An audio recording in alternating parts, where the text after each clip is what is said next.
ஆண்டவராகிய இயேசு கிறிஸ்துவின் நாமத்தினாலே உங்கள் யாவருக்கும் அன்பின் வாழ்த்துதல்களை தெரிவித்துக் கொள்கிறேன். நமது நியூ கிரேஸ் டிவியின் மூலமாய் இன்று வேதம் வாசித்தாயா வாசிக்கலாமா என்னும் நிகழ்ச்சியின் மூலம் உங்களை சந்திப்பதில் மகிழ்ச்சி அடைகிறேன். இன்றைய வேத பகுதி யோவான் 13வது அதிகாரம் 14வது அதிகாரம். யோவான் 13ஆம் அதிகாரம். பஸ்கா பண்டிகைக்கு முன்னே இயேசு இவ்வுலகத்தை விட்டு பிதாவினிடத்திற்கு போகும்படியான தம்முடைய வேலை வந்ததென்று அறிந்து தாம் இவ்வுலகத்தில் இருக்கிற தம்முடையவர்களிடத்தில் அன்பு வைத்தபடியே முடிவு பரியந்தமும் அவர்களிடத்தில் அன்பு வைத்தார். சீமோனின் குமாரனாகிய யூதாஸ் காரியோத்து அவரை காட்டிக் கொடுக்கும்படி பிசாசானவன் அவன் இருதயத்தை தூண்டின பின்பு அவர்கள் போஜனம் பண்ணி கொண்டிருக்கையில் தம்முடைய கையில் பிதா எல்லாவற்றையும் ஒப்பு கொடுத்தார் என்பதையும் தாம் தேவனிடத்திலிருந்து வந்ததையும் தேவனிடத்திற்கு போகிறதையும் இயேசு அறிந்து போஜனத்தை விட்டு எழுந்து வஸ்திரங்களை கலற்றி வைத்து ஒரு சீலையை எடுத்து அறையிலே கட்டிக்கொண்டு பின்பு பாத்திரத்தில் தண்ணீர் வார்த்து சீஷருடைய கால்களை கழுவவும் தாம் கட்டிக்கொண்டிருந்த சீலையினால் துடைக்கவும் தொடங்கினார். அவர் சீமோன் பேதுருவினிடத்தில் வந்தபோது அவன் அவரை நோக்கி, ஆண்டவரே, நீர் என் கால்களை கழுவலாமா என்றான். இயேசு அவனுக்கு பிரதியுத்தரமாக, நான் செய்கிறது இன்னதென்று இப்பொழுது நீ அறியாய், இனிமேல் அறிவாய் என்றார். பேதுரு அவரை நோக்கி, நீர் ஒரு காலம் என் கால்களை கழுவப்படாது என்றான். இயேசு அவனுக்கு பிரதியுத்தரமாக, நான் உன்னை கழுவாவிட்டால் என்னிடத்தில் உனக்கு பங்கில்லை என்றார். அதற்கு சீமோன் பேதுரு, ஆண்டவரே, என் கால்களை மாத்திரமல்ல என் கைகளையும் என் தலையையும் கூட கழுவ வேண்டும் என்றான். இயேசு அவனை நோக்கி, முழுகினவன் தன் கால்களை மாத்திரம் கழுவ வேண்டியதாயிருக்கும், மற்றபடி அவன் முழுவதும் சுத்தமாயிருக்கிறான். நீங்களும் சுத்தமாயிருக்கிறீர்கள், ஆகிலும் எல்லாரும் அல்ல என்றார். தம்மை காட்டிக் கொடுக்கிறவனை அவர் அறிந்திருந்தபடியினால் நீங்கள் எல்லோரும் சுத்தமுள்ளவர்கள் அல்ல என்றார். அவர்களுடைய கால்களை அவர் கழுவின பின்பு தம்முடைய வஸ்திரங்களை தரித்து கொண்டு திரும்ப உட்கார்ந்து அவர்களை நோக்கி, நான் உங்களுக்கு செய்ததை அறிந்திருக்கிறீர்களா? நீங்கள் என்னை போதகர் என்றும் ஆண்டவர் என்றும் சொல்லுகிறீர்கள். நீங்கள் சொல்லுகிறது சரியே, நான் அவர்தான். ஆண்டவரும் போதகரும் ஆகிய நானே உங்கள் கால்களை கழுவினதுண்டானால் நீங்களும் ஒருவருடைய கால்களை ஒருவர் கழுவ கடவீர்கள். நான் உங்களுக்கு செய்தது போல நீங்களும் செய்யும்படி உங்களுக்கு மாதிரியை காண்பித்தேன். மெய்யாகவே மெய்யாகவே நான் உங்களுக்கு சொல்லுகிறேன், ஊழியக்காரன் தன் எஜமானிலும் பெரியவன் அல்ல, அனுப்பப்பட்டவன் தன்னை அனுப்பினவரிலும் பெரியவன் அல்ல. நீங்கள் இவைகளை அறிந்திருக்கிறபடியினால் இவைகளை செய்வீர்கள், ஆனால் பாக்கியவான்களாய் இருப்பீர்கள். உங்கள் எல்லாரையும் குறித்து நான் பேசவில்லை, நான் தெரிந்து கொண்டவர்களை அறிவேன். ஆகிலும் வேத வாக்கியம் நிறைவேறத்தக்கதாக என்னுடனே அப்பம் புசிக்கிறவன் என்மேல் தன் குதிகாலை தூக்கினான். அது நடக்கும்போது நானே அவரென்று நீங்கள் விசுவாசிக்கும் பொருட்டு இப்பொழுது அது நடப்பதற்கு முன்னமே அதை உங்களுக்கு சொல்லுகிறேன். நான் அனுப்புகிறவனை ஏற்றுக்கொள்ளுகிறவன் என்னை ஏற்றுக்கொள்ளுகிறான், என்னை ஏற்றுக்கொள்ளுகிறவன் என்னை அனுப்பினவரை ஏற்றுக்கொள்ளுகிறான் என்று மெய்யாகவே மெய்யாகவே உங்களுக்கு சொல்லுகிறேன் என்றார். இயேசு இவைகளை சொன்ன பின்பு ஆவியிலே கலங்கி, உங்களில் ஒருவன் என்னை காட்டி கொடுப்பான் என்று மெய்யாகவே மெய்யாகவே உங்களுக்கு சொல்லுகிறேன் சாட்சியாக சொன்னார். அப்பொழுது யாரை குறித்து பேசுகிறாரோ என்று சீஷர்கள் ஐயப்பட்டு ஒருவரை ஒருவர் நோக்கி பார்த்தார்கள். அந்த சமயத்தில் அவருடைய சீஷரில் இயேசுவுக்கு அன்பானவனாயிருந்த ஒருவன் இயேசுவின் மார்பிலே சாய்ந்து கொண்டிருந்தான். யாரை குறித்து சொல்லுகிறார் என்று விசாரிக்கும்படி சீமோன் பேதுரு அவனுக்கு சைகை காட்டினான். அப்பொழுது அவன் இயேசுவின் மார்பிலே சாய்ந்து கொண்டு, ஆண்டவரே, அவன் யார் என்றான்.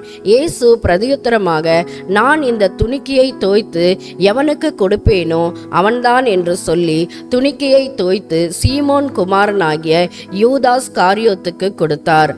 அந்த துணிக்கையை அவன் வாங்கின பின்பு சாத்தான் அவனுக்குள் புகுந்தான். அப்பொழுது இயேசு அவனை நோக்கி, நீ செய்கிறதை சீக்கிரமாய் செய் என்றார்.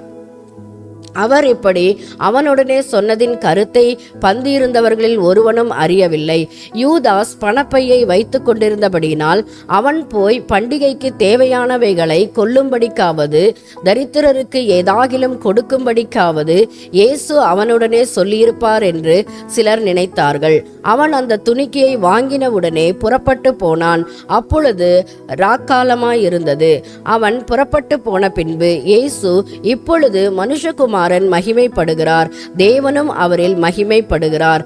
தேவன் அவரில் மகிமைப்பட்டிருந்தால் தேவன் அவரை தம்மில் மகிமைப்படுத்துவார், சீக்கிரமாய் அவரை மகிமைப்படுத்துவார். பிள்ளைகளே, இன்னும் கொஞ்ச காலம் நான் உங்களுடனே கூட இருப்பேன்.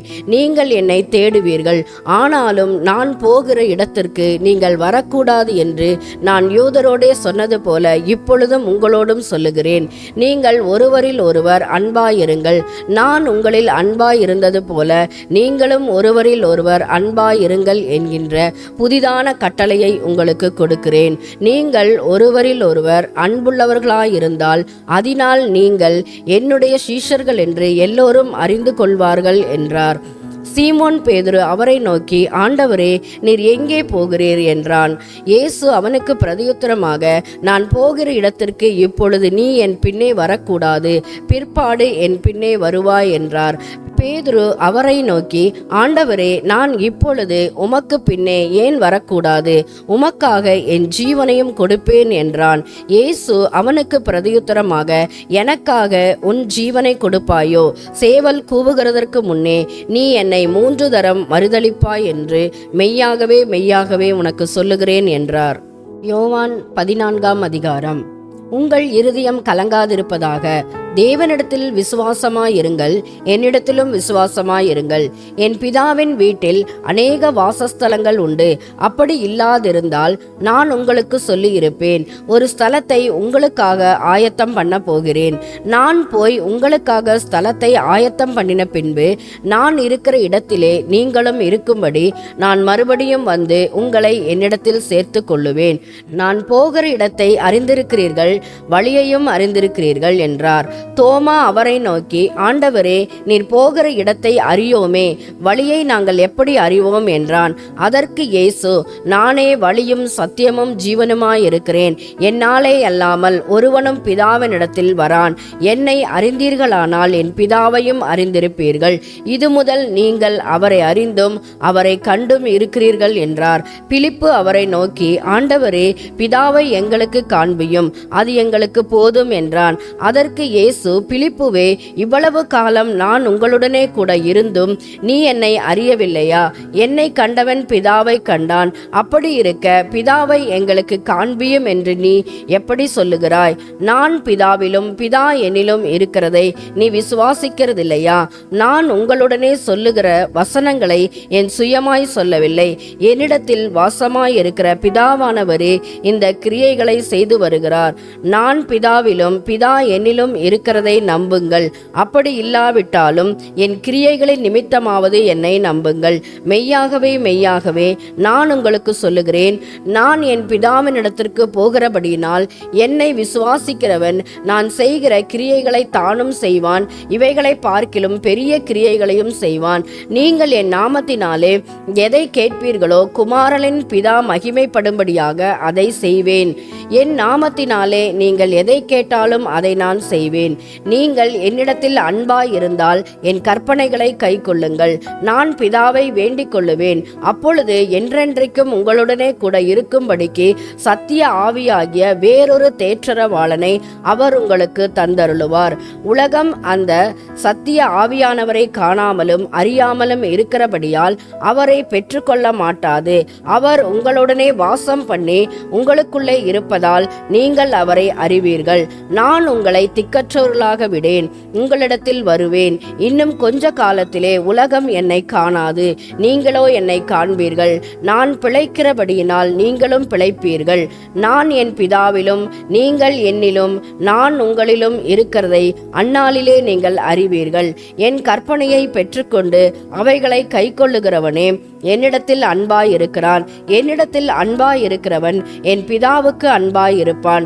நானும் அவனில் அன்பாய் இருந்து அவனுக்கு என்னை வெளிப்படுத்துவேன் என்றார். ஸ்காரியோத்து அல்லாத யூதா என்பவன் அவரை நோக்கி, ஆண்டவரே, நீர் உலகத்துக்கு உம்மை வெளிப்படுத்தாமல் எங்களுக்கு உம்மை வெளிப்படுத்த போகிற காரணம் என்ன என்றான். இயேசு அவனுக்கு பிரதியுத்தரமாக, ஒருவன் என்னில் அன்பாய் இருந்தால் அவன் என் வசனத்தை கைக்கொள்ளுவான். அவனில் என் பிதா அன்பாய் இருப்பார். நாங்கள் அவனிடத்தில் வந்து அவனோடே வாசம் பண்ணுவோம். என்னில் அன்பாயிராதவன் என் வசனங்களை கைக்கொள்ள மாட்டான். நீங்கள் கேட்கிற வசனம் என்னுடையதாயிராமல் என்னை அனுப்பின பிதாவினுடையதாயிருக்கிறது. நான் உங்களுடனே தங்கியிருக்கையில் இவைகளை உங்களுக்கு சொன்னேன். என் நாமத்தினாலே பிதா அனுப்ப போகிற பரிசுத்த ஆவியாகிய தேற்றரவாளனே எல்லாவற்றையும் உங்களுக்கு போதித்து நான் உங்களுக்கு சொன்ன எல்லாவற்றையும் உங்களுக்கு நினைப்பூட்டுவார். சமாதானத்தை உங்களுக்கு வைத்து போகிறேன், என்னுடைய சமாதானத்தையே உங்களுக்கு கொடுக்கிறேன். உலகம் கொடுக்கிற பிரகாரம் நான் உங்களுக்கு கொடுக்கிறதில்லை. உங்கள் இருதயம் கலங்காமலும் பயப்படாமலும் இருப்பதாக. நான் போவேன் என்றும் திரும்பி உங்களிடத்தில் வருவேன் என்றும் நான் உங்களுடனே சொன்னதை கேட்டீர்களே. நீங்கள் என்னில் அன்புள்ளவர்களாயிருந்தால் பிதாவினிடத்திற்கு போகிறேன் என்று நான் சொன்னதை குறித்து சந்தோஷப்படுவீர்கள். ஏனெனில் என் பிதா என்னிலும் பெரியவராயிருக்கிறார். இது நடக்கும்போது நீங்கள் விசுவாசிக்கும்படியாக நடப்பதற்கு முன்னமே இதை உங்களுக்கு சொன்னேன். இனி நான் உங்களுடனே அதிகமாய் பேசுவதில்லை. இந்த உலகத்தின் அதிபதி வருகிறான், அவனுக்கு என்னிடத்தில் ஒன்றுமில்லை. நான் பிதாவில் அன்பாய் இருக்கிறேன் என்றும் பிதா எனக்கு கட்டளையிட்டபடியே செய்கிறேன் என்றும் உலகம் அறியும்படிக்கு இப்படி நடக்கும். எழுந்திருங்கள், இவ்விடம் விட்டு போவோம் வாருங்கள் என்றார் என்பதே. வாசிக்கும்படியாய் தெரிந்து கொண்ட வேத பாடம் வாசித்தாயிற்று. கர்த்தர் தாமே இந்த திருவசனங்களை ஆசீர்வதிப்பாராக. ஆமேன்.